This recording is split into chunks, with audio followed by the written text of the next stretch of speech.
할렐루야. 은혜드림께 성도님들 평안하신가요? 현재 우리에게 물리적 거리를 두고 살아가야만 하는 그런 안타까운 현실에 처해 있지만, 그럼에도 불구하고 우리가 더욱더 감사하고 서로를 향한 마음이 뜨거워진 것은 우리를 향한 하나님의 사랑이 우리 가운데 있기 때문입니다. 우리가 서로를 위해서 더욱더 도구하며 함께 서로를 향한 그 사랑이 뜨거워질 때에 우리의 사랑이 세상 가운데 널리 전파될 줄 믿습니다. 우리 가운데 그 사랑이 우리 안에만 내재되어 있는 것이 아니라 세상 가운데 더욱더 흘러갈 수 있도록 우리가 더욱더 서로를 위해서 도구하며 힘쓰는 그런 귀한 은혜드림께 성도님들이 될 수 있기를 주님의 이름으로 축복합니다. 우리가 함께 찬양하면서 주님 앞에 나아가도록 하겠습니다.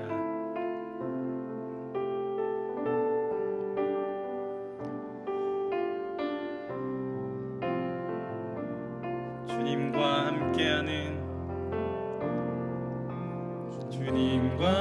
함께하는 이 고요한 시간, 주님의 보좌 앞에 내 마음을 쏟네.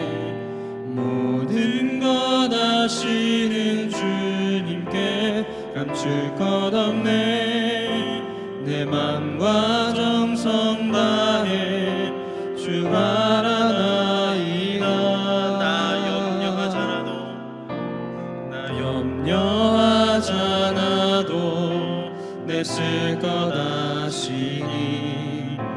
나 오직 주의 얼굴 구하게 하소서. 다 이해할 수 없을 때라도 감사하며 날마다 순종하며 주 따르오리다. 온 마음 다해 사랑합니다. 온 마음 다해 주 알기 원하네. 내 모든 삶 당신 것이니 주만 섬기리. 온 마음 다해 온 마음 다해 사랑합니다. 온 마음 다해 주 알기 원하네. 내 모든 삶 당신 것이니 주만 섬기리. 온 마음 다해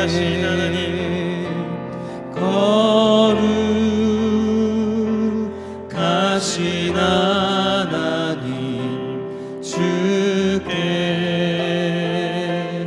감사드리세. 날 위해 이 땅에 오신 복생자 예수. 나의 맘과 뜻 다해 주를 사랑합니다.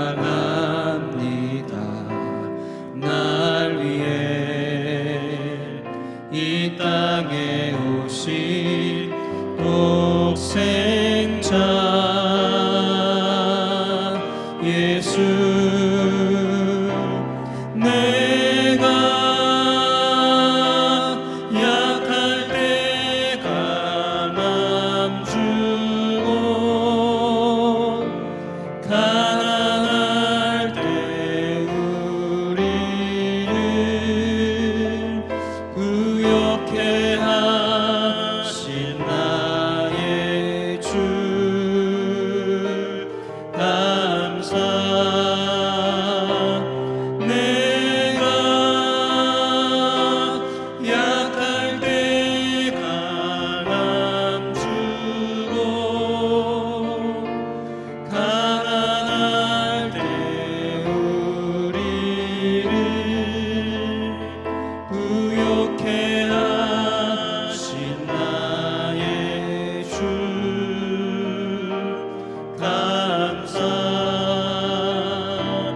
기도하시겠습니다. 사랑과 은혜가 풍성하신 하나님 아버지 감사합니다. 우리에게 하나님을 아버지라 부를 수 있는 은혜를 베풀어 주셔서 감사합니다. 주님, 요즘 교회가 비난의 대상이 되어버렸습니다. 하나님께 예배드리고자 하는 순수한 열망으로 시작되었으나 그것이 비판과 비난의 제복이 되어버렸습니다. 각 교회 목회자들에게 무엇이 옳은지, 어떻게 해야 하나님께 기쁨이 되는 일인지 더 고민하게 하시며, 이 일을 통해 비난의 대상이 되는 것이 아니라 세상 가운데 소망을 주는 그러한 교회 공동체가 될 수 있도록 한국 교회를 붙들어 주옵소서. 주님, 이 시간 간절히 바라옵기는 온 세상이 고통 중에 몸살을 앓고 있는 가운데 하나님의 은혜를 구합니다. 인간의 연약함을 절실히 느끼는 때입니다. 우리가 더 겸손함으로 주의 은혜를 구하며 이럴 때일수록 오히려 손해의 자리로 나아가는 자들이 되게 하옵소서. 우리의 소리를 내기보다 그들의 소리를 들어주는 계기가 될 수 있도록 인도하여 주옵소서. 주님, 이 시간 하나님의 말씀을 나누고자 합니다.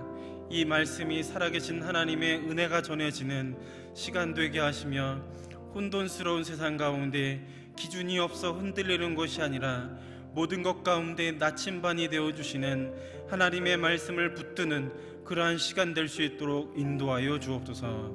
모든 것을 감사드리며 예수님의 이름으로 기도드립니다. 아멘.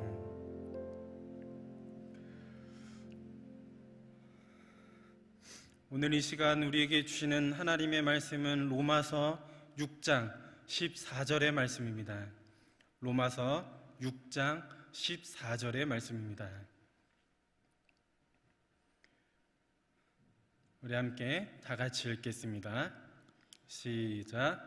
죄가 너희를 주장하지 못하리니 이는 너희가 법 아래에 있지 아니하고 은혜 아래에 있음이라. 아멘. 살아계신 하나님의 말씀입니다. 오늘은 헤르만 헤세가 지은 데미안이라는 책 이야기를 하면서 좀 시작해 보려고 합니다. 이 책은 한 어른이 어렸을 때 일을 회상하는 장면으로 시작됩니다. 바로 주인공 싱클레어가 어렸을 때 하지 말았어야 했던 한 가지 잘못으로 인해서 그가 겪은 일에 관해서 그가 어떻게 얼마나 인생을 힘들게 살아왔는지 이야기를 합니다. 누구나 어렸을 때에는 영웅심리 때문인지 무용담을 이야기를 합니다. 싱클레어라는 인물 역시 친구들 사이에서 자신의 모험담을 이야기할 때였습니다. 자신의 무용담을 이야기하면 영웅심리가 더 커지지 않습니까? 그런데 그때 싱클레어가 자신이 하지도 않은 거짓말을 하게 됩니다. 과수원에서 사과를 훔치는데 자루에 놓인 사과 몇 개를 훔치는 정도가 아니라 사과나무에 올라가서 사과를 엄청 많이 따서 한 자루에 넣어서 혼자 들고 올 수 없을 정도로 많이 훔쳤다라고 그렇게 무용담을 이야기했습니다. 이 이야기를 듣던 상급반 친구였던 프란츠 크로머라는 친구가 그 일에 관해서 이 일이 정말 사실이냐라고 묻습니다. 이럴 때 보통은 자신의 무용담이 사실인 것을 더 말하기 위해서 사실이라고 강조하면서 이야기하지 않습니까? 싱클레어 역시 그랬습니다. 자신이 하지도 않은 일이지만 자신이 어떤 존재인지 보여주겠다는 듯이 정말이다고 내가 그 사과를 훔쳤다라고 강조하면서 이야기를 했던 것입니다.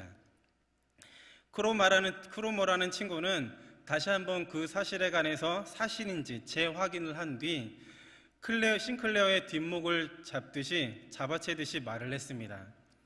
그 가수원 주인이 난리가 났다라는 것입니다. 사과 도둑이 누구인지 말해주는 사람에게 이 마르크를 주겠다라는 것입니다. 이 이야기가 오간 후 싱클레어는 크로모에게 사정을 합니다. 제발 주인에게 말하지 말아달라고 말입니다. 이로 인해서 싱클레어는 과일을 훔친 도둑이 되었고 크로모의 노예가 되고 만 것입니다.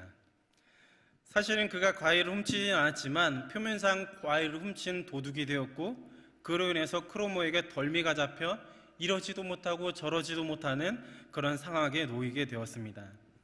이때 중요한 인물 데미안이라는 사람이 등장합니다. 데미안과 여러 가지 일들에 관해서 이야기를 하다가 데미안이 독심술을 할 줄 안다면서 싱클레어의 마음을 읽습니다. 싱클레어가 크로모에게 심한 괴롭힘을 당한다는 것을 알고 크로모를 싱클레어 모르게 만납니다. 그런데 이상하게도 크로모가 싱클레어 주위에 얼씬거리지도 않고 멀리서 보고 도망치게 됩니다. 데미안의 등장으로 그리고 데미안과 싱클레어의 관계성이 작용되었는지 책에선 어떤 이유도 밝히지는 않지만 크로모가 싱클레어를 보고 도망치는 모습이 그려지게 됩니다. 여러분, 이처럼 성경은 죄, 곧 악에 관해서 어떤 성경을 취하라고 그렇게 말하고 있습니까? 데살로니가전서 5장 21절과 22절에 이렇게 이야기를 합니다. 같이 한번 읽어보겠습니다. 시작. 범사에 헤아려 좋은 것을 취하고 악은 어떤 모양이라도 버리라. 아멘. 이렇게 말합니다. 죄를 멀리 하라는 정도가 아니라 모양이라도 취하지 말라고 그렇게 말씀합니다. 여러분, 위패 감별사가 위패를 감별하기 위해서 어떤 훈련을 하는지 우리가 흔히 들어서 잘 알고 있지 않습니까?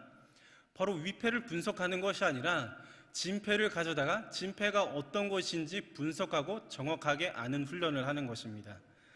진짜를 분명하게 알 때에 가짜가 무엇인지 쉽게 알 수 있기 때문입니다. 여러분, 요즘 시대에 우리가 함께 혼란스럽게 하는 것들이 참 많이 생겨나고 있습니다. 우리의 시선과 마음을 사로잡는 것들이 수없이 많이 있습니다. 언제나 내부적인 갈등이 끊이지 않는 이 시대 속에서 늘 전쟁과 같은 그런 싸움이 우리 안에 팽배하는 것이 이 시대가 아니겠습니까? 그럴 때일수록 우리가 붙잡아야 하는 것은 바로 진리인 것입니다. 여러분, 인생을 살다 보면 우리의 답답한 일상을 조금 벗어나고자 하는 그런 욕망이 가끔은 들끓어오를 때가 있습니다. 그래서 가끔은 그 소소한 일상을 소소한 일탈을 꿈꾸기도 합니다. 어떤 면에서는 참 이해가 되고 얼마만큼은 답답한 일상을 살아가기 때문에 그렇게라도 벗어나고 싶었을까라는 생각이 들기도 합니다. 그런데 단순한 일상에서 벗어나는 그런 일탈이 아니라 우리의 사상과 우리의 본래 존재의 목적을 벗어나려는 그런 일탈은 잠시라도 꿈꿔서는 안 된다는 것입니다. 일탈이라는 말의 본래 의미는 정하여진 영역 또는 본디의 목적이나 길, 사상, 규범, 조직 따위로부터 벗어난다라는 그런 의미를 가지고 있습니다. 특별히 크리스찬의 존재의 목적이 무엇입니까? 이사야 43장 21절에 분명히 이렇게 이야기를 합니다. 같이 읽어보겠습니다. 시작. 이 백성은 내가 나를 위하여 지었나니 나를 찬송하게 하려 함이니라. 아멘. 이런 점에서 생각해 볼 때에 우리의 존재의 목적에서 벗어나려는 그러한 일탈을 하지 말라 그렇게 말합니다. 본래 우리의 존재의 목적을 분명히 안다면 그보다 더 깊은 의미를 새기며 우리의 인생을 살아가는 것이 맞다라고 성경은 이야기하는 것입니다. 오늘 성경은 이렇게 이야기를 합니다. 우리가 알거니와 우리의 옛사람이 예수와 함께 십자가에 못 박인 것은 죄의 몸이 죽어 다시는 우리가 죄에게 종노릇하지 아니하려 합니다 라고 성경은 이야기합니다. 죄의 종노릇하지 않게 하기 위해서 하나님께서 우리의 신분을 완전히 바꿔주셨다라는 것입니다. 그런데 우리의 습관이라는 게 참 무섭다라고 여겨지는 한 책이 있습니다.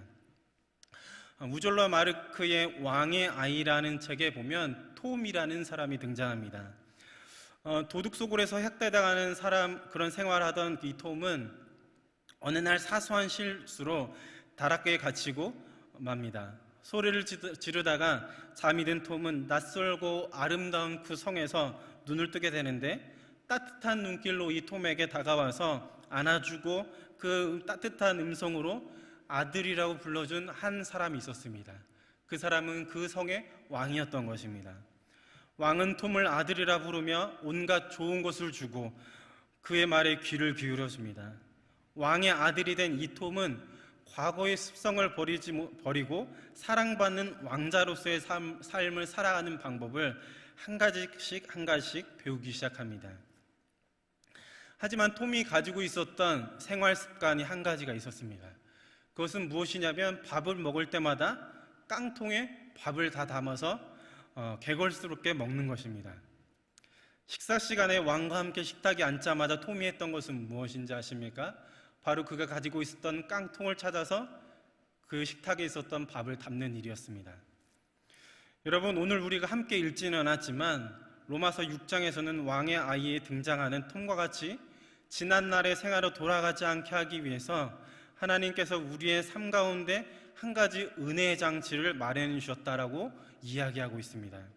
로마서 6장 6절에 이렇게 말씀합니다. 같이 한번 읽어보겠습니다. 시작. 우리가 알거니와 우리의 옛 사람이 예수와 함께 십자가에 못 박힌 것은 죄의 몸이 죽어 다시는 우리가 죄에게 종노릇하지 아니하려 함이니. 아멘. 여러분, 로마서 6장 6절에서 뭐라고 말하나요?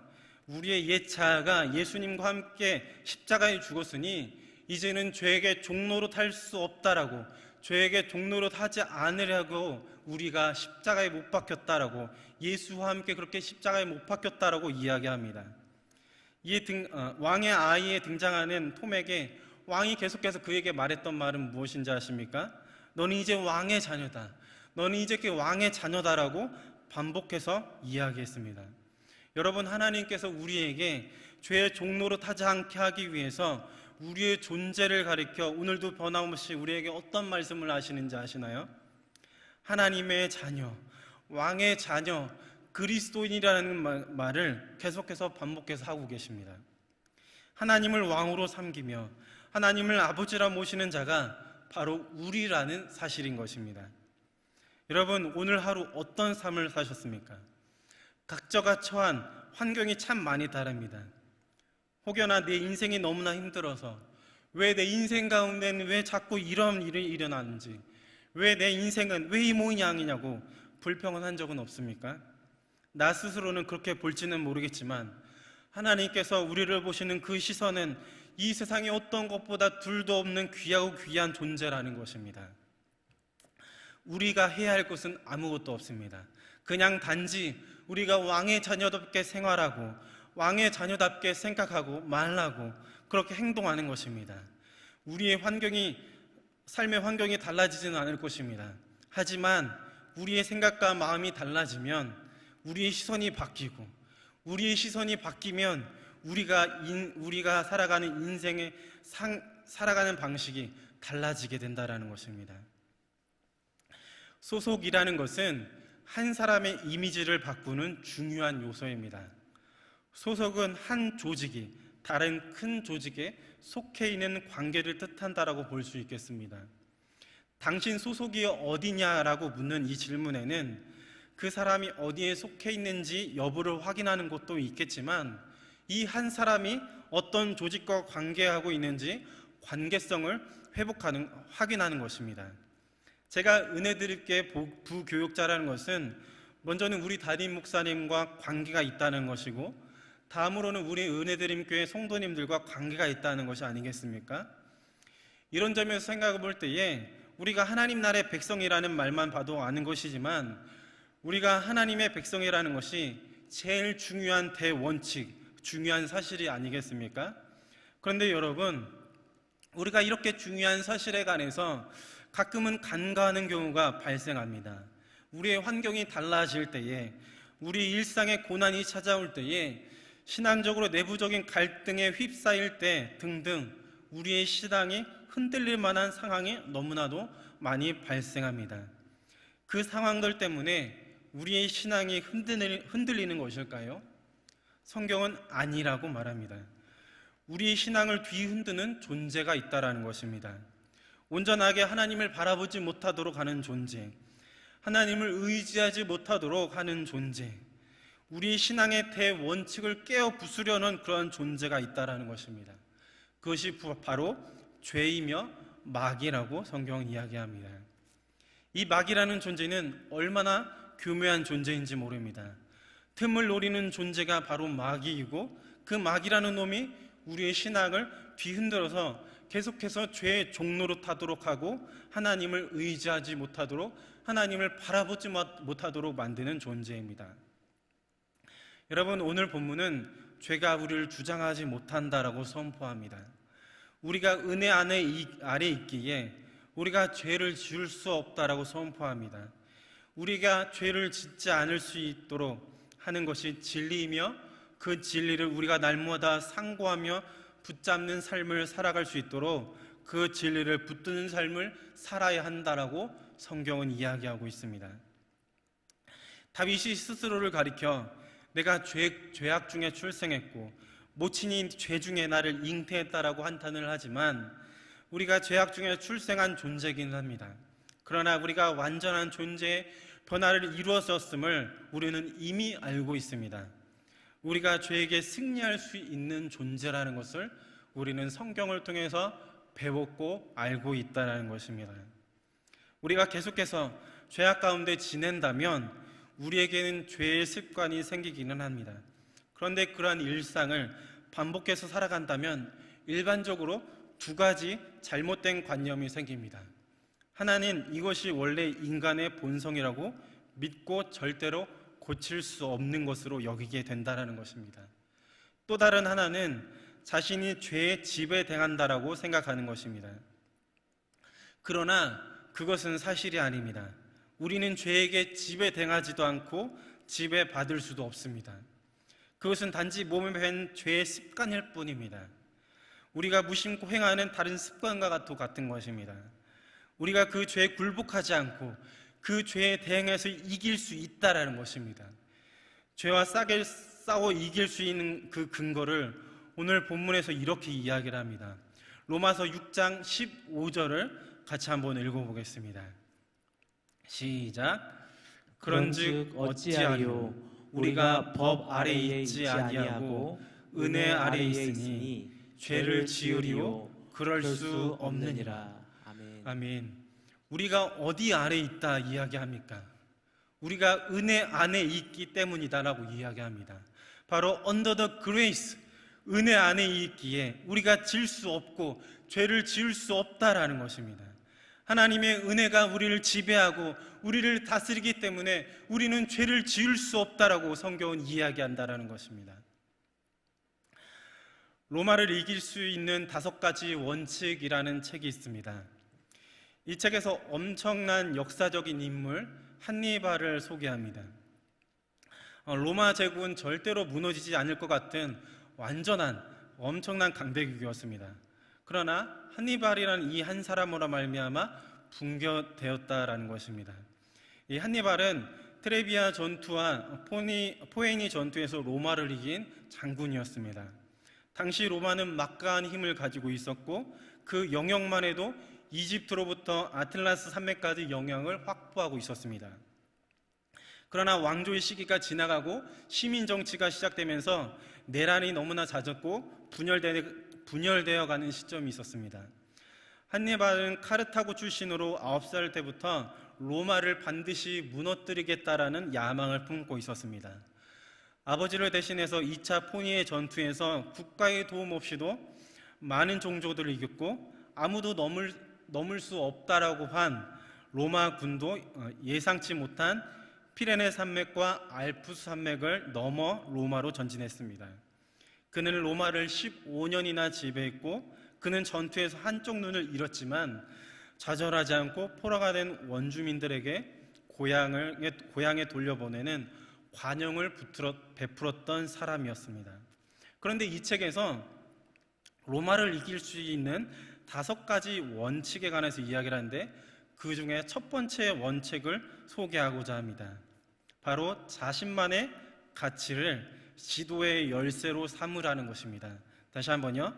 자신만의 가치를 지도의 열쇠로 삼으라는 것입니다. 경영자에게 최대의 도전은 자신을 통제하는 것이고 자신의 팀을 특정한 가치를 향해 움직이도록 하려면 스스로 그 가치를 위해 행동해야 한다는 것입니다. 특히 기강, 신뢰, 인간에는 경영자 스스로에게서 우러나온다라고 합니다. 그러면서 굉장히 의미 있는 이야기를 합니다. 책의 일부를 한번 읽어보도록 하겠습니다. 진정 성공하는 경영자는 영웅주의에 흔들리지 않고 가치의 근본에 집중해야 한다는 것이다. 그들은 혼자 빛나고자 지도자의 역할을 맡은 것이 아니라 분명한 메시지를 전달하기 위해 그 자리에 있는 것임을 명심해야 한다. 그들은 혼자 빛내고자 지도자의 역할을 맡은 것이 아니라 분명한 메시지를 전달하기 위해 그 자리에 있는 것임을 명심해야 한다. 그렇게 말합니다. 제가 지금 이 시간에 리더의 역할을 말하고자 하는 것이 아닙니다. 만인이 할 수 없다라고, 불가능하다라고, 로마를 이길 수 없다라고 한 것을 한니발이 정복하고 이루었던 것처럼 우리가 스스로 죄를 이길 수 없다라고 말하는 것은 잘못된 생각이라는 것입니다. 더불어 우리가 세상 가운데 하나님의 백성으로서 부르심을 받은 이유가 있음을 이 책에서 보여주고 있는 것입니다. 우리만 하나님의 백성으로서 살아라는 것이 아닙니다. 우리가 죄를 이기는 삶을 통하여서 세상의 사람들에게 무엇인가 보여주어야 한다는 것입니다. 세상 사람들에게 고귀한 가치를 보여주어야 하는 것입니다. 우리에게 주어진 메시지, 하나님의 사랑, 그 은혜를 세상의 사람들에게 보여주는 그 사명, 하늘나라의 삶을 보여주는 것, 그것이 우리에게 주어진 가장 고귀한 사명이라는 것을 우리가 알고 그것을 세상 사람들에게 보여줘야 한다는 것입니다. 그러면서 로마서 9장에서 창세기에 등장하는 믿음의 선진들의 예를 들어 설명하면서 그들을 세상 가운데 보내신 목적이 무엇이냐라고 그렇게 이야기를 합니다. 바로 내 이름을 널리 알리고 세상 가운데 있는 내 백성, 하나님의 백성들을 부르시기 위함이라는 것입니다. 여러분, 성경은 우리가 단순히 죄를 이기는 삶에서 만족하는 삶을 살라고 이야기하고 있지는 않습니다. 성경은 불가능을 가능케 하시는 하나님의 그 능력을 힘입어 세상 가운데 하나님을 보여주기 위한 하나님의 원대한 계획이 있다는 것입니다. 그래서 우리의 사명이, 우리의 삶이 중요한 것입니다. 여러분, 우리의 삶이 고귀한 인생임을 기억하시기 바랍니다. 엄청난 사명을 부여받은 주의 백성임을 기억하시기 바랍니다. 혼란스러운 세대 가운데 우리가 하나님의 백성으로서 바로 서 있음이 얼마나 중요한 삶인지 기억하시기 바랍니다. 하나님의 백성으로서 가치 있는 그 인생, 멋진 인생으로 하나님께 영광을 올려드리는 그런 귀하복된 인생을 살아가시는 성도님들이 될 수 있기를 주님의 이름으로 축복합니다. 아멘. 함께 기도하겠습니다. 사랑과 은혜가 풍성하신 하나님 아버지, 감사합니다. 우리의 인생이 헛된 인생 되지 않도록 구원하여 주시고 의미 있는 삶을 살아갈 수 있도록 늘 간섭하여 주시고 이끌어 주셔서 감사합니다. 우리의 걸음마다 하나님의 손길이 있었으며 오늘도 그 손길 가운데 살아왔음을 고백합니다. 주님, 우리에게 주어진 사명이 있음을 알고 있습니다.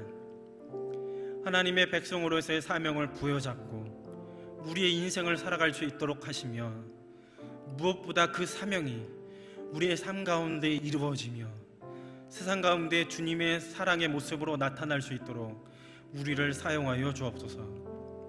그리하여 은혜드림께 성도님들을 통하여 하나님을 보게 되는 사람들이 날로 많아질 수 있도록 은혜를 더하여 주시고 주님의 은혜가 없이는 불가능하니 주님의 도우심을 구합니다. 주님, 온 세상이 고통 중에 있습니다. 은혜드림께 성도님들을 특별히 간섭하여 주셔서 어려움 중에도 기쁨과 감사를 할 수 있도록 하시며 때를 따라 돕는 하나님의 은혜가 풍성하게 넘쳐날 수 있도록 인도하여 주옵소서. 모든 것을 감사드리며 예수님의 이름으로 기도드립니다. 아멘. 시간 주기도문 하시고 각자 처소에서 함께 기도하실 때에 두 가지 기도 제목을 가지고 함께 기도했으면 좋겠습니다. 첫 번째로 하나님 나라의 백성으로서 사명을 부여잡고 우리의 인생을 살아갈 수 있도록 우리의 삶을 위해서 기도하겠습니다. 두 번째로 어려운 중에도 흔들리지 않는 믿음으로 오직 주님만을 붙드는 인생, 하나님을 바라는 인생을 살아갈 수 있도록 그것을 위해서 기도해 주시기를 부탁드립니다. 시간 주기도 모드로 예배를 마치도록 하겠습니다. 하늘에 계신 우리 아버지여, 이름이 거룩히 여김을 받으시며 나라가 임하시오며 뜻이 하늘에서 이루어진 것 같이 땅에서도 이루어지이다.